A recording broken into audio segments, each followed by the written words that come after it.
Good morning, everybody. Welcome to the O'Rourke Report. Thank you for joining me.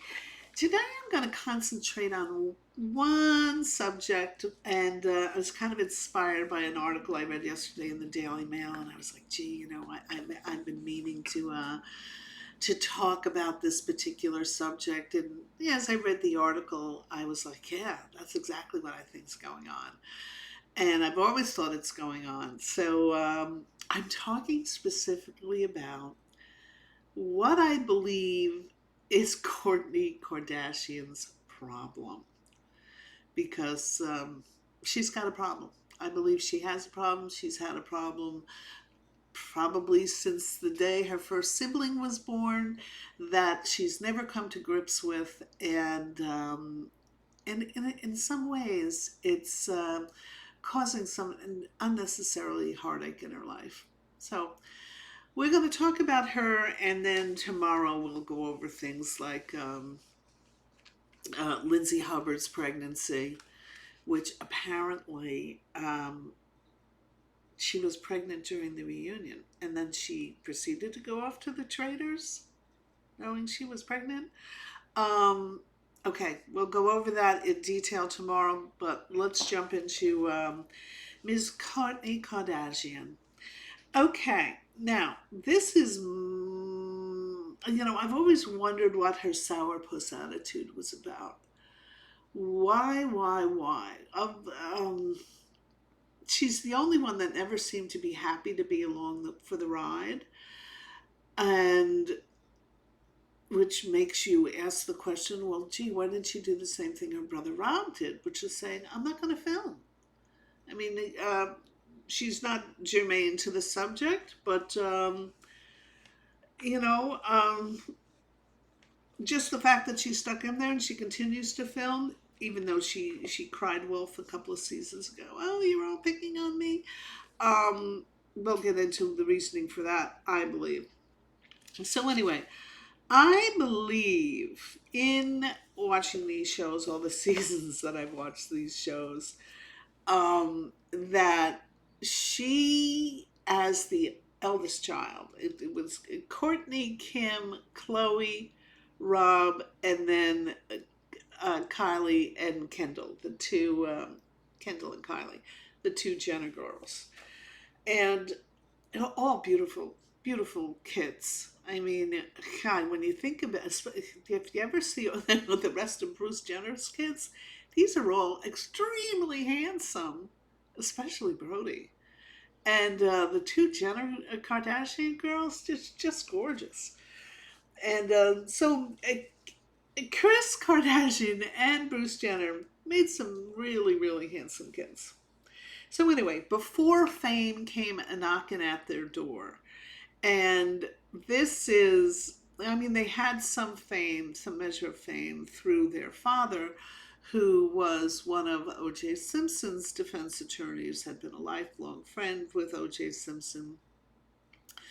They weren't, fame was something that they were certainly a part of, but not in their own right. And it was Kim who really wanted to be the famous one. She wanted to do anything she could to pursue fame, and she did. She's a little bit of a hustler. And her mother was more than happy to help her, and because I think a mother's got a little bit of that too. And between the two of them, they parlayed uh, Kim's talent in being a stylist to Paris Hilton into the juggernaut that you see today. So prior to that, when Kim was just starting out, of course we know that the thing that kind of rocketed her to fame was the same thing that Paris Hilton used, and that was a sex tape uh, with the pop singer Brandy's brother, Ray, Ray, Ray J was his name. Now, I don't know who first went out with that tape. Was it Ray J to get himself a name? I don't believe. I don't believe that Chris Kardashian or Kris Jenner actually peddled that tape first. I think the tape was being peddled, But Chris made sure if it was going to get out there, they were going to make some money on it, which they did. They also got notoriety. They got, some juice for the first season of their Keeping Up with the Kardashian shows. Executive producer Ryan Seacrest, talk about your hustler.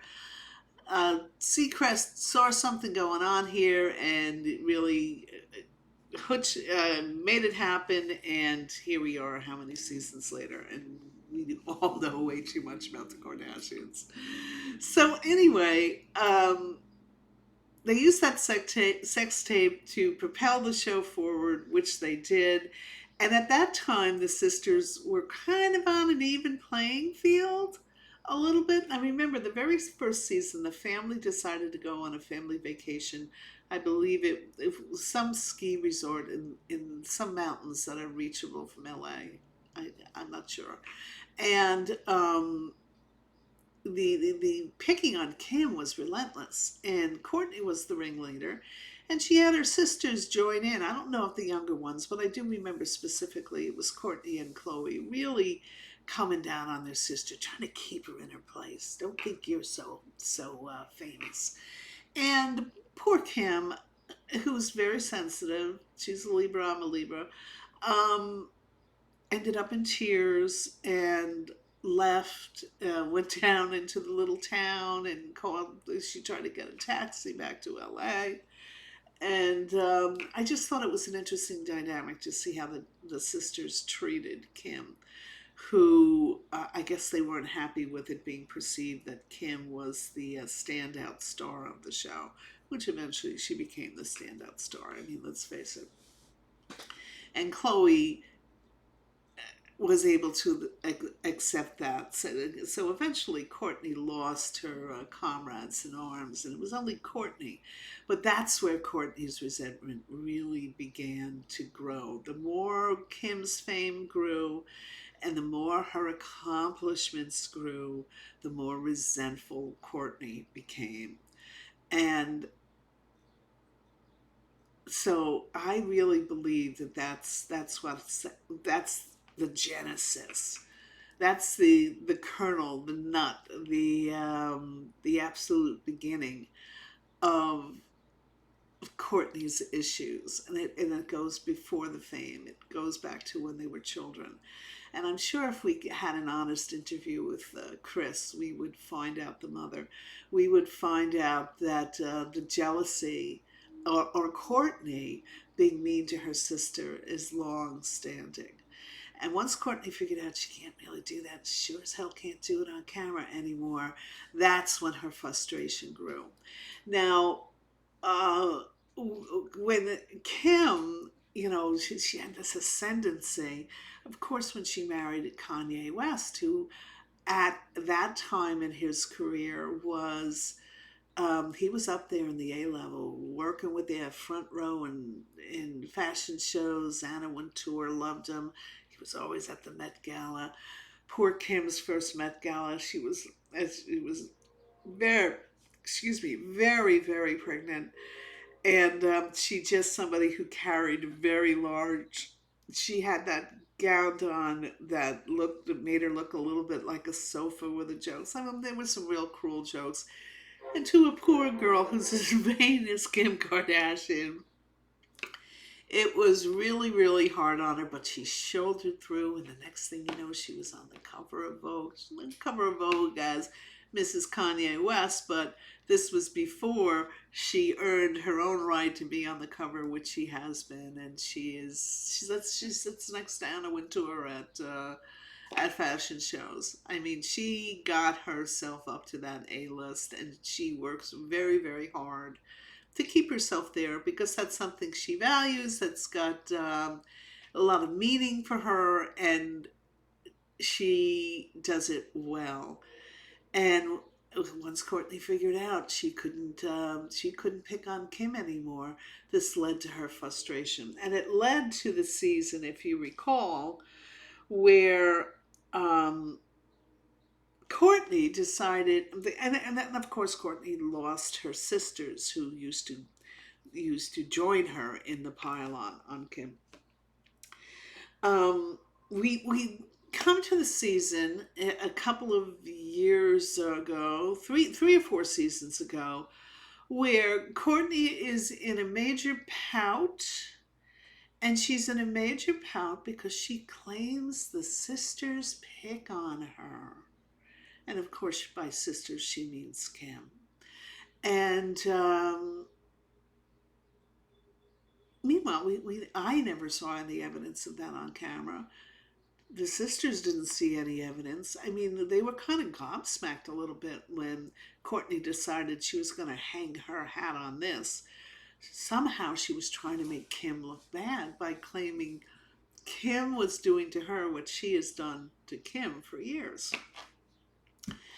And she didn't want to film with them. And I think it was Chloe and Kim who came to speak with her one day about this problem. Apparently, they were contracted. She had to appear. She was being paid X, and they had to find out what this issue is and how they could make it better. What was it she did want to do?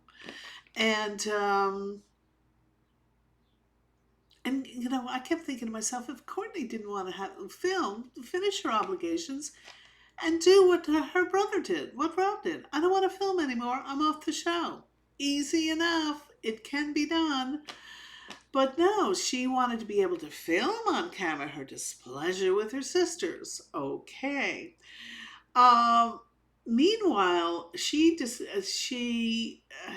getting to her relationship with the father of her three children, she's decided she's never been forthcoming with her exact reasons why she would not marry Scott Disick. He did get sober, and everyone thought that was the reason, and he needed to get sober because there were a couple of years there, especially when his parents died one after the other, that he went off the rails.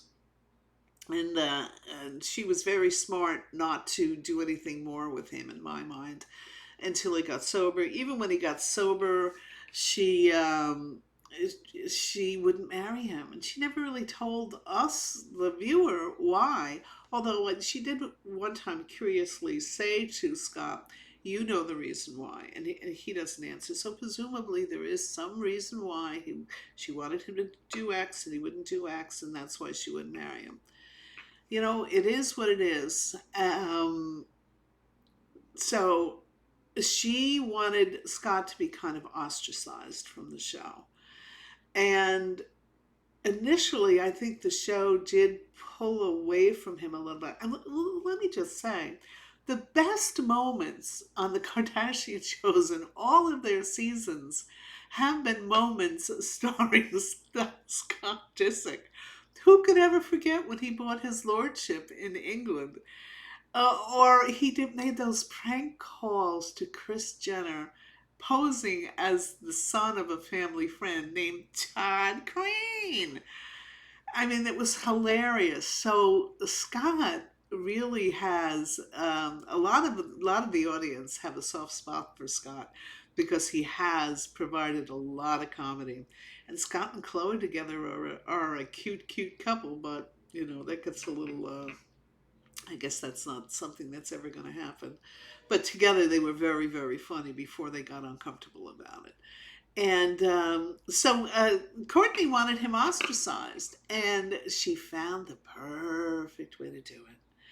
She got herself another boyfriend. I forget what the guy's name, and he was a good-looking guy. She went out with him for about a year, and but still, Scott didn't go away. You would see him occasionally with his children at family Kardashian / Jenner family get-togethers, but not as much as I think the viewers would like to see him.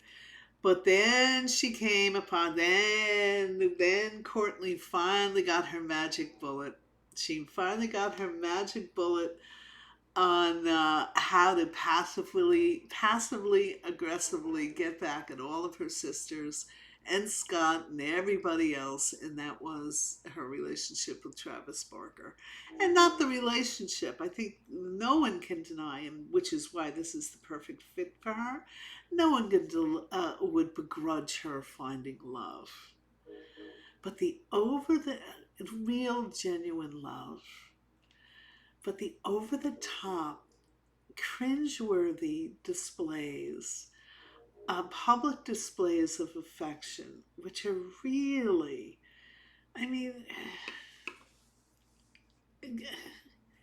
I gotta think most of the viewers agree with me. There's probably some out there that think that it's very sweet, but in my mind, since I think it's more passive aggressive, getting back at the people she's making uncomfortable, which specifically are her family, and she's forgetting about the collateral damage here.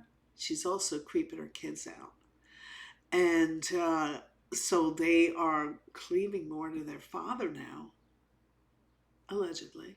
I mean, I think we see that on camera. And we also see it on social media and a bunch of other places where if there are pictures of the kids doing something or with somebody, it's with Scott. It is not with Kourtney. And supposedly, according to the Daily Mail article, she's also turned off her friends. Oh, going back to her friends, back when she was still battling with Kim, doing the passive aggressive thing, Kim had an assistant, had her for years, and then something happened with the assistant. I'm not sure what the details were, but there was a falling out, and the assistant was either resigned or was let go from Kim's enterprises. And then who hires her but Kourtney? She was loving it, the smirk on her face when she got to tell her sister that Stephanie works for me now. I mean, she finally got someone that she was hoping would replace one of her sisters who used to join her in bashing Kim all the time. Yeah, that was very interesting. So anyway, so yeah, she found Travis Barker, who's very off-putting, and the collateral damage is her kids. But I think she thinks that she has checkmated everybody because no one can really say anything to her about it because this is the love of her life. Of course, she wants to have slobbering um, kisses and all the other stuff that they pull and the creepy. Oh, let's say a prayer before you show. And so anyway, that's who I think Kourtney Kardashian is. I think she never ever dealt with her childhood jealousy of her sister, and not to take anything away from Kourtney's looks, but one could say Kim has really, enhanced every asset that she has. She's a beautiful girl. Kourtney's a good looking girl, but she's not a beautiful girl. She could never do the photo shoots that Kim does. She could never get any of the stuff from that perspective, from that very superficial looks only level. And I think that has, also added to Kourtney's rage against her sisters. And I don't think she's going to be resolving those issues anytime soon. So I'm sorry to say. So anyway, that's all I have to say about her. Our next episode, we'll talk about Lindsay Hubbard and how Dorinda dropped the dime on her, which I think is hilarious. We also have the OC. We have Dubai, who continues to underwhelm, and a whole bunch of other things. So thank you so much for tuning in today. I really appreciate it. I always forget to do this. I should do this in the middle. If you like what you saw, please hit the subscribe button, hit the like button, and you'll help me out with the YouTubians in charge of our analytics. And I look forward to talking to you soon. Thanks.